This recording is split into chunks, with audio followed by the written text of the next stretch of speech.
everyone. Welcome to the program. This is Sunday Politics live on Channels Television. I am Sean Okimale here in Abuja. Let's bring you up to speed with what is happening as far as the elections are concerned across some of the 12 states where these elections have been conducted. INEC has conducted by-elections in the different constituencies, state and federal constituencies, to fill in empty and vacuum seats in state and national assembly seats. And those elections, some of them are majorly announced and concluded. Tonight, our attention is on global politics and global peace. What we have seen in the past few hours is a meeting, one that you will say is unusual, characterized by a lot of uncertainty. Russian leader and American leader, both of them have met in Alaska, a meeting that both leaders say are successful. But in the heart of all of these meetings is one fundamental issue, a war between Russia and Ukraine that has damaged aspects of global economy and peace. And those who are asking the question, when will this war end? Who will blink first? A lot of people have died, and perhaps what first shocked the world was the economic aspect of it as the violence erupted in Ukraine and in Russia. What leaders have intervened, but to no avail. But tonight, let's get a sense of what this means, because whatever happened in some part of the world affects the rest of the world, especially Russia and Ukraine matter has affected and impacted greatly on global politics. Tonight, what has been characterized as an unusual and a very significant meeting between these two leaders and how it will eventually impact on the rest of the world has gotten a lot of people talking. Tonight, I have joining me a professor of political science and former external affairs minister, Professor Bolaji Akinyemi, is live for us on the program. Thank you so much, Prof, for joining us tonight on the program. Thank you, Sean. Honored to be invited to join your program. Thank you so much indeed. Did you ever see Mr. Putin going to America on American soil, especially on the case of Ukraine? On a military base, for that matter. Absolutely.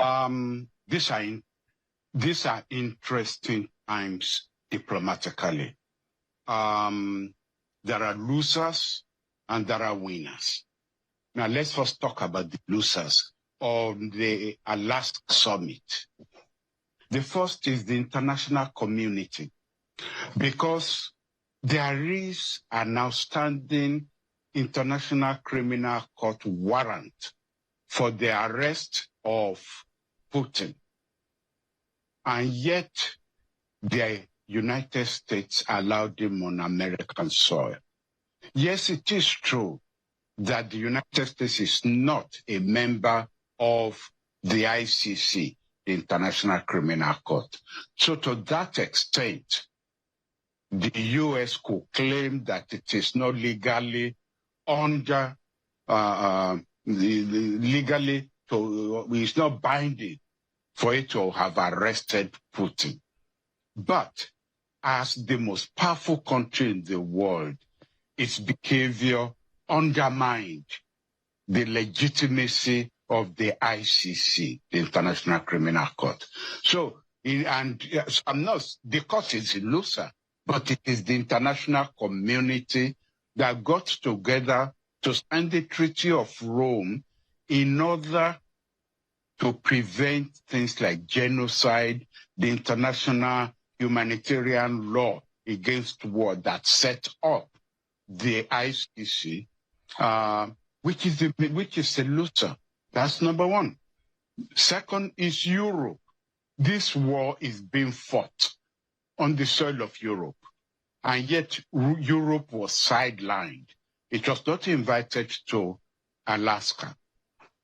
The third loser is Ukraine, with Zelensky as the president. He is the other protagonist in this war. He wasn't invited to Alaska. The fourth loser is the United States itself. I have never, since I've been studying diplomacy, heard of a situation where a president will go to a major summit like that and not be prepared. There's no doubt that Trump acts by impulse. You don't act by impulse on a major issue like that. The main winner is Putin, because Putin, that had been marginalized and sidelined internationally for how many years now, was released from, I would say, the cell of isolation where he was put because he was dodging the ICC warrant. Here he was being received by the most powerful man in the country, red carpet and everything. Number two, if you put together all the years of experience of his advisors that he took with him, compared with the ignorance, I will put it, of Trump's advisors, he went prepared. And in any case, he's been president of Russia for how many years? So he had under his belt experience. So, Prof, let me ask you, with your many years experiencing and studying global diplomacy globally, does this move a needle towards peace in any case? Of course, no, it doesn't. And there is one last evidence I wanted to draw your attention to. When the foreign minister of Russia turned up in Alaska, he was wearing a T-shirt. And what was it written on that T-shirt? Soviet Union. So it's not Russia, Soviet Union.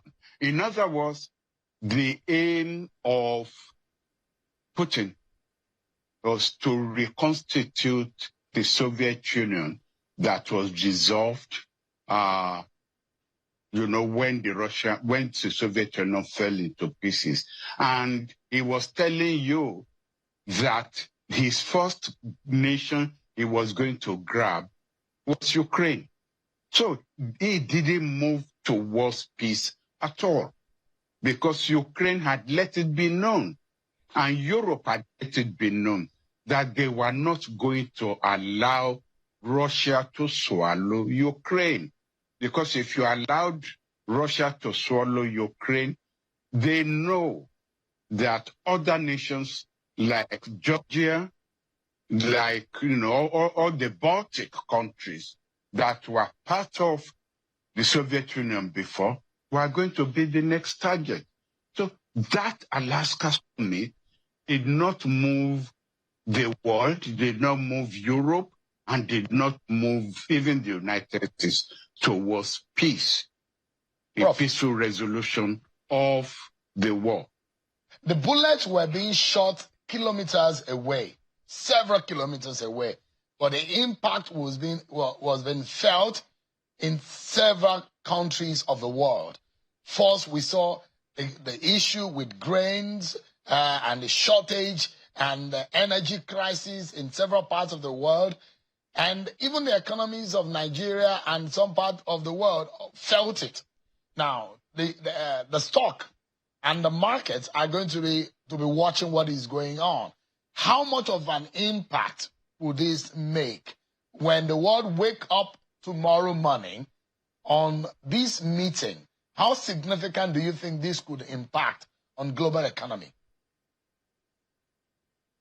Well, already, as far as the Alaska summit is concerned, the main summit itself, we all know how jittery is made most of the world. You mentioned Nigeria just in passing, but I will say don't do so because of this war, Trump had put a tariff burden of 50% on India that was buying Ukraine, that was buying oil. If the alternative to Russian oil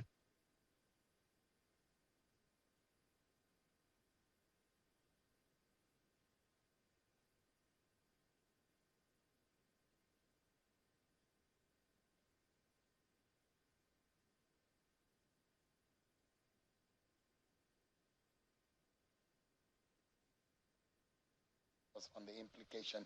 This is indeed one of a major global political event that will impact not only on global politics, but on several national politics in every part of the world. You do know how much of that Russia-Ukraine violence and conflict has impacted on global economy, and how Nigeria also felt it in terms of energy, and it's also impacted on inflation in several economies. So it's a big deal that this is happening, especially when the big boys on the global stage are in this kind of talks. And that's why we wanted to make sense of it all for you, to get someone who has had decades of experience, not only sitting at a table when leaders are talking about resolving conflicts and restoring peace to the world. Indeed, these two men that you see right on your screen will determine so much. The Russian leader and the American president. This conversation in Alaska, one man might not be present, but we do know that President Zelensky is due to be in Washington, to be in America rather, on Monday, perhaps a meeting in the White House. After this conversation. Why was he not present? It's supposed to be a three-way conversation, but will Mr. Putin allow Zelensky to be in the room when this conversation is going on? And the kind of conversation that we understand held between both men, will it lead to peace finally in that region? Some of the asking we're hearing that President Putin has put to American president, will that be allowed? Will it be the case? But we'll find out. That's why we're speaking with Professor Bolaji Akinyemi. But let's go on a break. We have so much more to talk about, including national politics, 2027 politics, Al-Qaeda leaders who have been arrested and announced by the NSA, and what is going on. And when you hear that President Goodluck Jonathan might be in the race in 2027, you hear that President Goodluck Jonathan might be in the race in 2027. What does this mean in the scheme of things? We'll be right back after this break, everyone.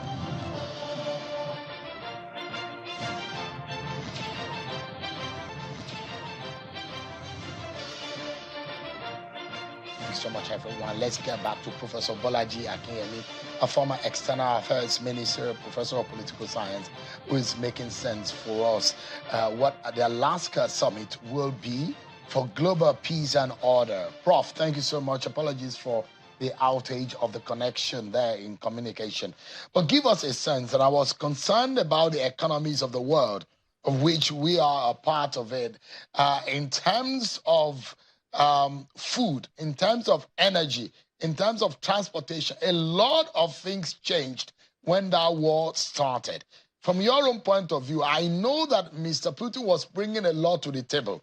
Now that Mr. Zelensky was not in the room, a lot must be missing, because we understand that Mr. Zelensky might be in the White House tomorrow. But for this to be a lasting peace, and such that Russia will not look like a bully in the negotiation, what do you think would be fair? Well, I think that there have been leaks from the decision arrived at in Alaska. And part of the leak is that the United States agreed with Russia that Russia could keep the area conquered, plus the rest of, the provinces that have not been conquered. But that in exchange, there will be this security guarantee for Ukraine. And the language that is being used is that even though Ukraine is not going to be allowed to join NATO, the guarantee that it will be given will be like Article 5 guarantee.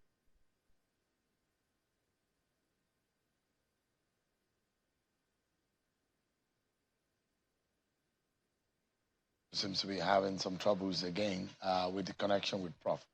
But let's bring in yet another conversation that we might be engaged in. All right. Go ahead, Prof. Sorry. Have we been cut off? No, we're back. Go ahead, please. Okay. That an attack on one member of NATO would be like attack on all members. Therefore, the kind of guarantee that will be offered Ukraine is that an attack on Ukraine will be like an attack on all members of NATO. That is the kind of security guarantee that is being talked about. Now, if that is true, it will be difficult for Ukraine to reject that kind of guarantee. And the reason why almost all leaders of Europe are following Zelensky to Washington is to ensure that it's not bullied into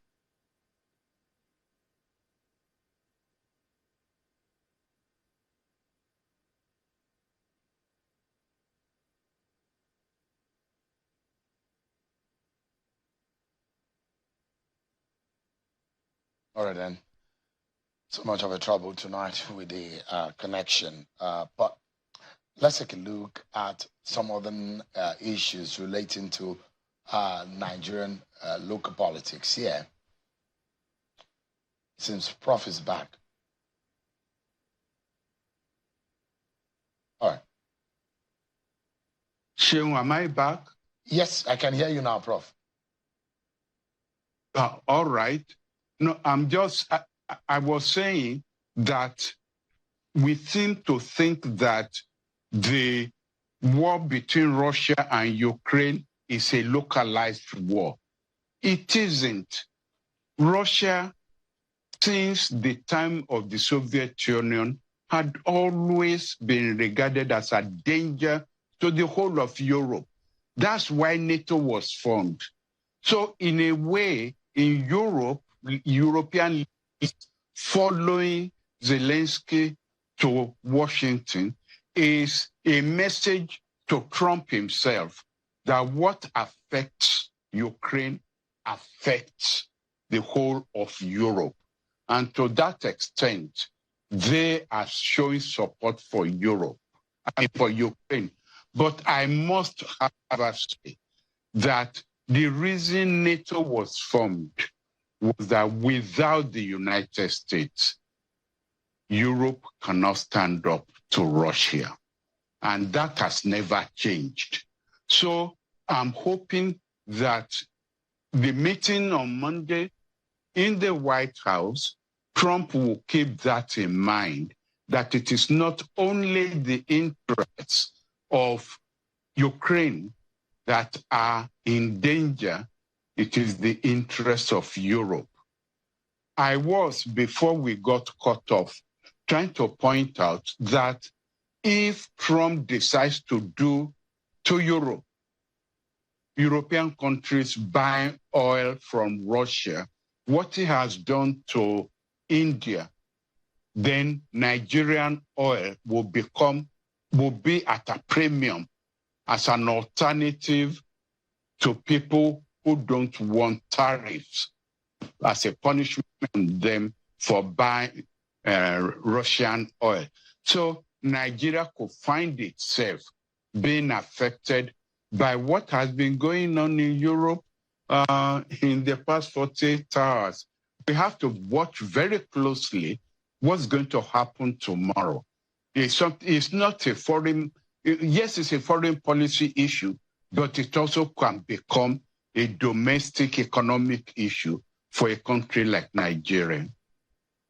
In all, Prof, what do you think would be a major lesson that you think that the whole world, the rest of the world, unlike Nigeria, could learn or take away from the conflict between Russia and Ukraine? What do you think that conflict has taught the rest of us?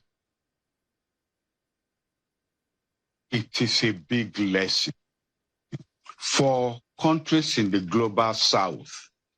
Don't get yourself caught in a conflict between the big boys.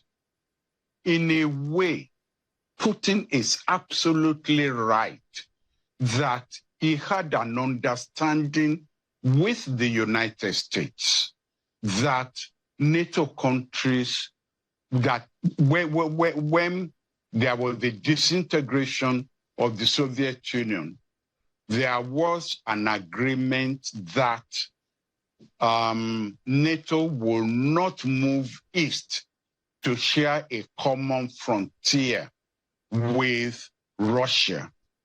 It is the United States that broke that agreement, and Ukraine then found itself caught in the middle. The United States, especially when Hillary Clinton was Secretary of State, pushed a section of the elite of the Ukrainian Republic into a confrontation with Russia.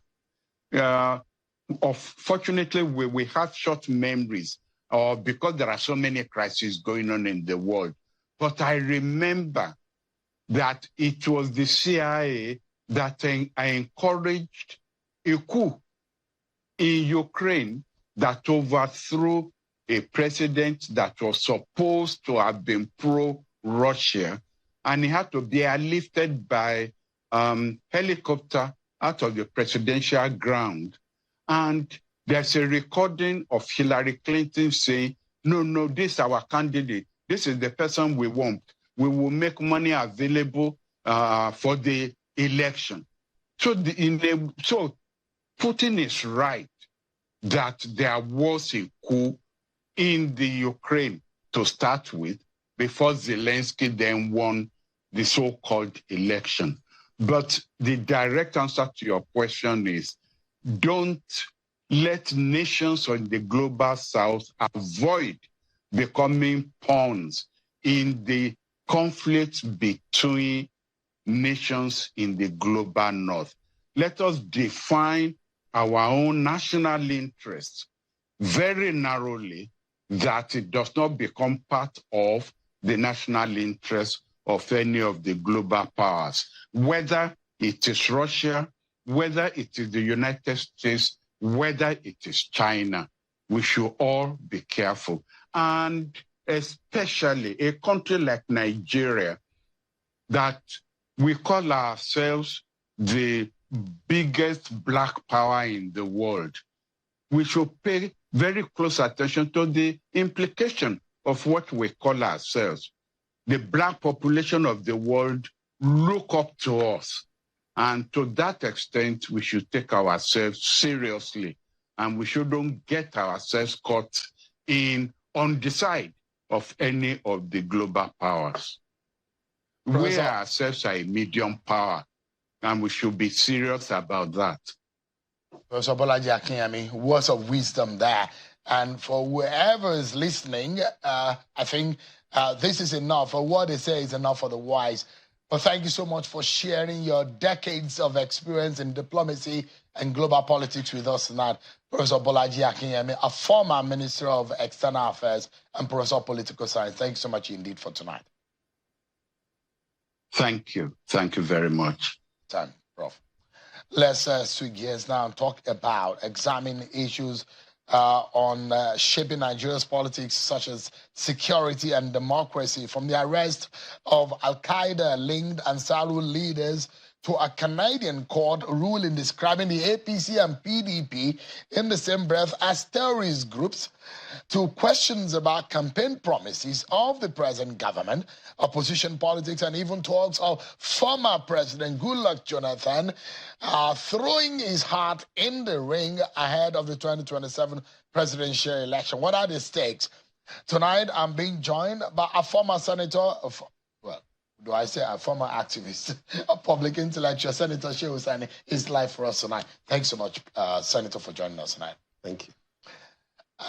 For someone who had closely monitored what is going on in the Northeast and in the northern region of the country, especially, you have had your own intervention of wanting to see how peace can be restored in the Northeast when the Boko Haram terrorism started in the initial step. When you heard that the Al-Qaeda and Saru linked leaders were arrested, what came to your mind?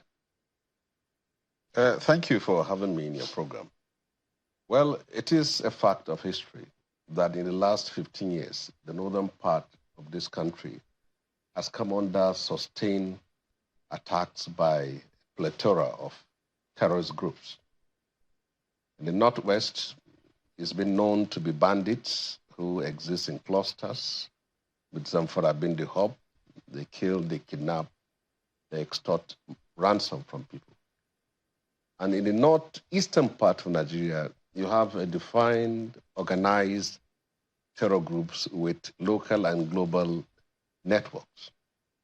The most popular one is the Boko Haram and the ISIS. But over the years, we have seen the rise of other smaller terror groups and terror cells with the same strategy, objective, but different identity. You have the Ansaru, you have the Mahmudawa, you have the Lakurawa, all those names. And all these are terror groups engaged in these acts of bloodshed and extortion. Now, this has been going on for a very long time, and the activities has seriously destroyed lives and livelihood in the north, education, agriculture, and so many things. So the recent news of the arrest of leaders of this Ansaru, I think it's a testimony to some efforts that have been invested over the years. And it is a question of to the Nigerian state that terrorism in Nigeria is not peculiar to us. It's the same cancer, a menace that is being faced by Niger, Mali, Burkina Faso, and parts of Chad. But it is incumbent on us to tackle our own issues, but we can only work in collaboration and network with our neighbors for us to achieve results. So the arrest does not mean that the terrorism has come to an end, but is a significant milestone in terms of the war we have been fighting and the situation we have found ourselves in the last 1.5 decades. Senator, the National Security Advisor says Ansar Emma, Mahmoud Muhammad Usman and his deputy, those two could be regarded as one of Nigeria's most wanted militant linked to these Al-Qaeda affiliate. And this sting operation took several weeks. And it will appear to me that the arrest also yielded some digital evidence with cross-border links to the Sahel. What concrete follow-through do you think this government could make as part of a success? And how much of a success in any way could this be for us in leading us to a possible end to Boko Haram and their affiliates terrorism in the northeastern region of the country? Well, I will answer it this way. But what many people don't understand is the difference between terrorists and bandits. Bandits... They're not the same. They're not the same. Bandits are the ones in the northwestern part of Nigeria.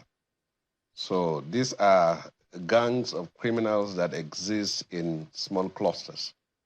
They're in Zamfara, they are in parts of Kaduna, Niger, Katsina, and Sokoto State. They are driven by the need for them to acquire proceeds of their own crime. So they are not driven by any ideological or philosophical background. Terrorists define criminal organizations with political, social, and religious agenda. They are in pursuit of a theocratic state where they are called Islamists. And the difference between them and the bandits also is that they have other network, like the Boko Haram is linked to Al-Qaeda and the ISWAP is linked to ISIS. And you know, when you are linked to terror groups outside of your country, it means that the one in your country is an affiliate of a global terror network. So the terror groups are more sophisticated, are more armed, and they have an agenda for the whole country.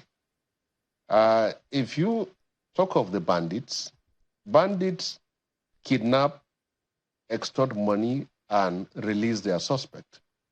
But these ones have an agenda. For example, if Leah Sharibu was in the hands of bandits, she could have been released because their objective is simply to extort money. But the terror groups have other religious agenda for the whole country. And they also have a global leadership where they receive command and instructions on what to do. So these are the fundamental issues. Now, the suspects that were arrested were part of a terror group, perhaps a breakaway from Al-Qaeda or the ISWAP, and then they have their own called Ansaru.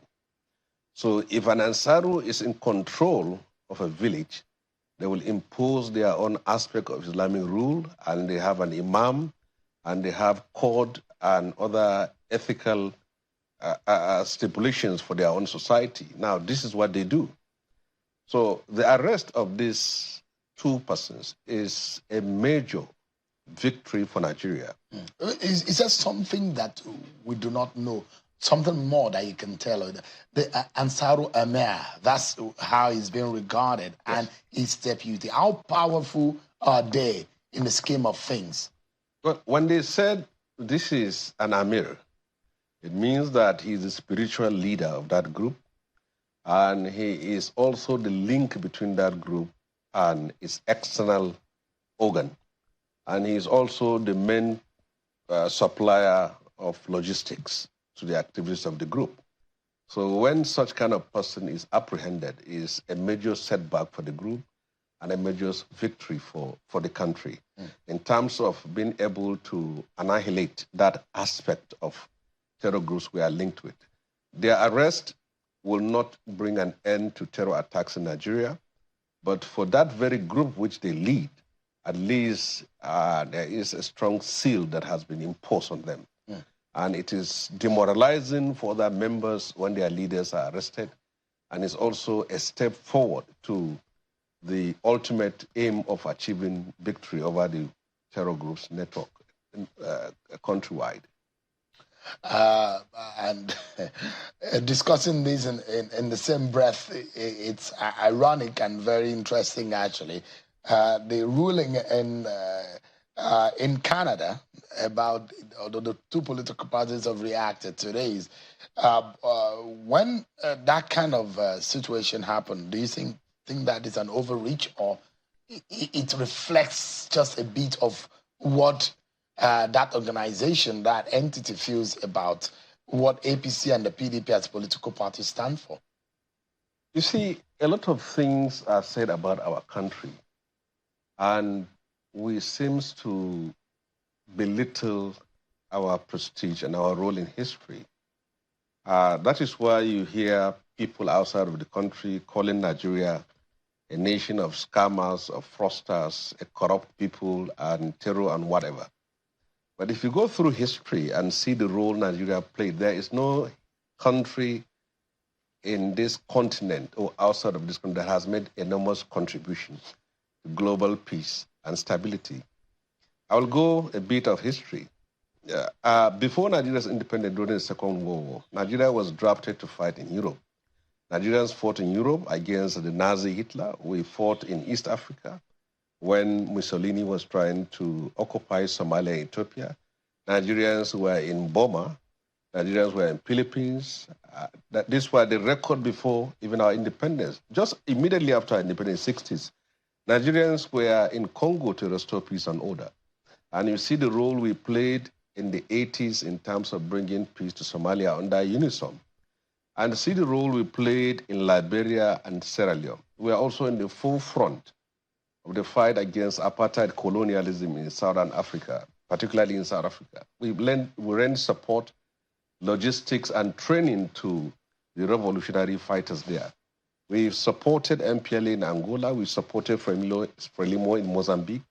Now, this is a country that someone will sit down comfortably in Europe or United States and simply cast aspersion and defame us and try to destroy our identity, while for all these things we have done to humanity, we got no credit for it. Now, a court in Canada, an obscure court, whether it's a magistrate or a high court, will sit down and look at a nation of 230 million people and see the biggest of their political parties that preside over their affairs are terror groups. I think it's time for everyone to learn to speak for this country. I don't think that it makes any sense. And I read a legal opinion on it. Someone was perhaps a minister under Obasanjo administration, and then he has an issues there. And the reference was made. Yeah. So we are too big as a country for a judge in Canada to look at us and say our political parties. A sweeping statement. Yeah, we as a nation, we just mark 8 years of the attack on Hiroshima. U.S. threw a bomb and killed over 250,000 people. Nagasaki. And nobody is calling them terrorists. This is a nation that has not colonized, have not occupied, we have not looted, we have not destroy and enslave other persons, and then you look at us, a nation of 250 million people, and say that the inference it doesn't make any sense at all. Was the activities that goes on with by members of relating to members of these political parties, where we see political violence and subversion. Those are some of what has brought up that statement in that courtroom, to have brought that appellation of terrorist or violent political party activity. Well, it's just what I'm saying. U.S. has two parties, Democratic and Republican parties. All their presidents have been engaged in bombing other nations and killing people. In United Kingdom, the Conservative and Labour, they have prime ministers who are also involved. And Trump was almost in killed attacking and killing people or parts. But they let such kind of courts declare them as terror parties. So it is simply trying to cast aspersion of our country. And it's not only limited to Canadian court, but this is a narrative that we as Nigerians must stand up and speak. We have made sacrifices for the peace, stability, and progress of humanity like no other country in the world. We should be giving credit for that, and we shouldn't take it. I can remember there was a time a magistrate gave a ruling against Rwanda as President Paul Kagame, and the response was swift. You can't sit down somewhere in a court in a city that is unknown and of no value to us as a country and look at us and tell us that we have political parties that are terror groups. It makes no sense, and we shouldn't give credit to that, and we shouldn't give audience to such kind of ruling. I was going to ask you, though, because your own state, when you, Kaduna, experienced a huge pressure from these bandits, and we saw some kind of approach different from what happened under your former, your good friend, Nasir El-Rufai, the former governor, and the present governor who is also your very good friend, Ubasani, the approach are different. Nasir Rufai had said we should go into the bush and the forest and bomb these guys off. But it does look like Ubasani's approach is more of a carrot, and maybe he's achieving the result. In comparative analysis, what is there a lesson to learn for the rest of the states that are battling similar problems? How to tackle insecurity other than the bullets and the guns? Well, since Ubasani took over office in 2023, he was able to study the political configuration and the conflicts and the hotspots in the state, and came up with this idea that if we have been using bombs and bullets to exterminate these terrorists and it's not possible, why don't we try a different approach? And then he experimented with this idea of dialogue with these bandits, and it worked. But something miraculous about it was that he was not the first to initiate a dialogue. There was one time years ago you have dialogue in Katsina that never worked. When Masari was a governor, there was one time you have dialogue with Motawalli when he was a governor, and it never worked. And other governors in the north tried that path. But the uniqueness of that of Ubasani is that it worked. Bruningwari, which is a local government in the central part of Kaduna, used to be the hub of terror groups and criminal bandits. There are some communities that are virtually under the control of these terrors, and you can't move. And they move from Bruningwari and launch attacks in Kaduna and even Kaduna-Abuja Road. And whoever is kidnapped from Abuja or Kaduna is being taken to Bruningwari and later transferred to Zamfara. Now, Ubasani, with the help of National Security Advisor and other agencies, have been able to achieve that feat. Now you have peace in Bruningwari. People can drive any time of the day. So I wonder why other governors have not adopted that. But I have read somewhere where a certain governor said what happened in Kaduna cannot happen in their place. But why don't they give it a try? For the first time, we have actually a governor that has been able to achieve this feat, and the cases of kidnapping or ransom and terror attacks are very limited in Kaduna. So you can give that credit to him. All right. Let's take a breather. But when we come back, I'd like to know what Senator Shehu Sani feels about a plausibility or possibility of a Goodluck Jonathan's return into mainstream political presidential contest in 2027, and some of the voices emerging against Tinubu and the APC, perhaps the promises made and the performance that was. We'll be right back after this break.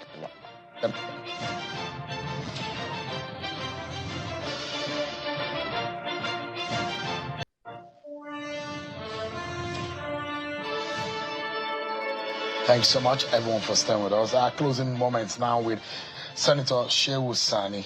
Senator, during the 2023 campaign, President Tinubu promised economic revival, anti-corruption strikes, reforms, and 2 years later, his opposition and his critics are saying poverty remains stubbornly high and policy progress is sluggish. And there are talks about the emerging opposition coalition. They're saying the only agenda they have is sending President Bola Tinubu back to Lagos. And we're in fact hearing that former President Goodluck Jonathan there are whispers that he may have his heart and his eyes in the game on 2027. What do you make of what is going on? Well, first of all, I don't speak for the government, but all I know is that economic reforms program anywhere in the world is not easy. And for any nation that has a vision of the future, sacrifices need to be made. That became the foundation for greatness of nations like South Korea Indonesia, Malaysia, and Singapore. We have to make sacrifices for the future. And we are in a democracy. It is within the rights and the ambit of our democratic experiment or law or rule to have an opposition that will give an alternative. But if their only cause for power is to remove Tinubu without providing any alternative to governance of his own style, then they have no agenda. And let me be very frank on this. The people that constitute the coalition today are not ideologically and philosophically different from the programs which the Tinubu administration is prosecuting. So it's not like you have a Marxist and a capitalist or a new liberal and a conservative. They all, during their campaign and in their dear lives, you can see those liberal values of devaluation, removal of subsidy, and so many things. So it's like the team A of ruling power and team B. Now, in the case of Jonathan, each time there's an election, you see the name of Jonathan coming up, but it is his own volition to try to contest. But I advise him not to do that. The reason for that is very simple. The PDP he used to know is not the same PDP now. The PDP in the Southwest are endorsing the president and some of his members of their party. They are in the coalition. So he is not going to be in the party that he used to know. So he shouldn't waste his time. Thank you so much, Senator. We're certainly out of time. That's our show for tonight. And thanks for watching, everyone. I'm Sean Kimale. Bye-bye.